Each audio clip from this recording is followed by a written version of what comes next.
میرے امام کا ایک ہی بیٹا حضرت امام زین العابدین، ان کے 6 بیٹے کتابوں میں آتے ہیں، کم اور زیادہ کی روایتیں بھی ملتی ہیں۔ امام زین العابدین، ایک لخت جگر اور ایک خاندان کی سپہ سالار بی بی، کون بھلا؟ حضرت سیدہ زینب یہ جناب زینب جب پیدا ہوئی تھی نا تو حضرت علی رضی اللہ تعالیٰ عنہ فرماتے ہیں کہ حضور سفر پہ گئے ہوئے تھے، تو مجھے سیدہ فاطمہ نے کہا کہ بچی کا نام رکھو، تو میں نے کہا کہ میں نے پہلے رکھے ہیں۔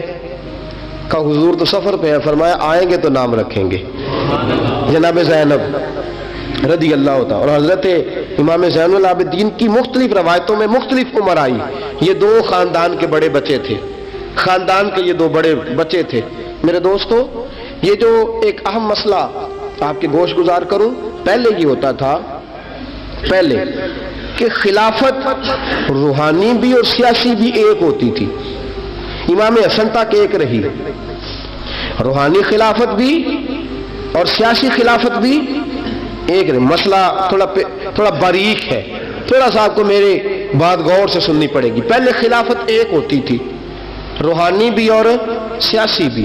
حضرت ابو بکر صدیق رضی اللہ تعالیٰ عنہ سیاسی کام بھی کرتے تھے مسجد نبی کے منبر پر بیٹھ کر، اور ساتھ ساتھ لوگوں کو روحانیت کی طرف بھی توجہ دلاتے تھے، اللہ بھی سکھاتے تھے، لوگوں کو نماز بھی پڑھاتے تھے، جمعہ بھی پڑھاتے تھے، سارا کچھ ہوتا تھا۔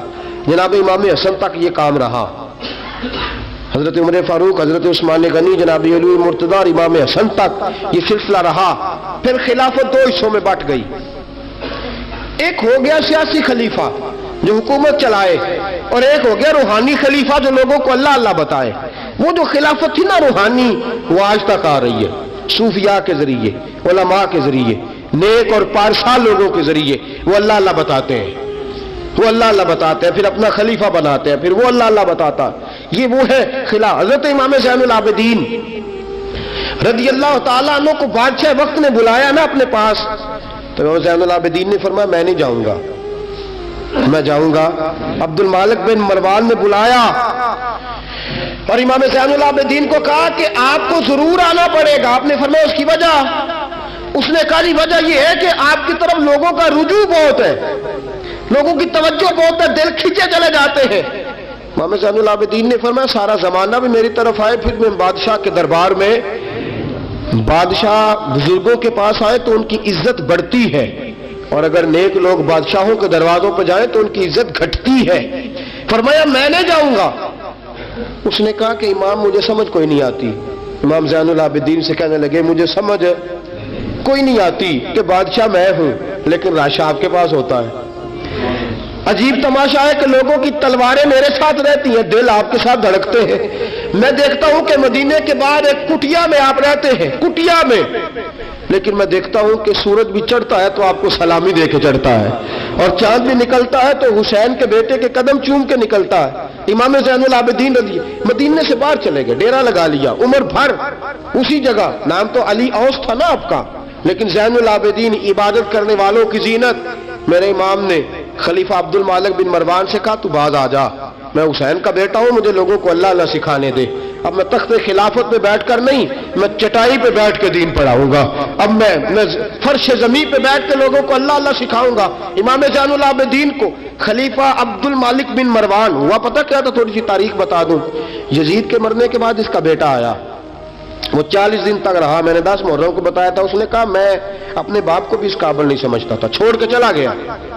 اس کے بعد حضرت عبداللہ ابن زبیر رضی اللہ تعالیٰ عنہ جو تھے، وہ کیونکہ مکہ اور مدینہ اور حجاز کے لوگوں نے انہیں اپنا امیر بنا لیا تھا، جب یزید کے بیٹے نے خلافت چھوڑی تو وہ پورے ملک کے ایک جو ہے وہ امیر بن گئے۔ ان کے درمیان ہی مروان نے سازش کی، مصر اور شام پہ اس نے اپنا تسلط جما لیا۔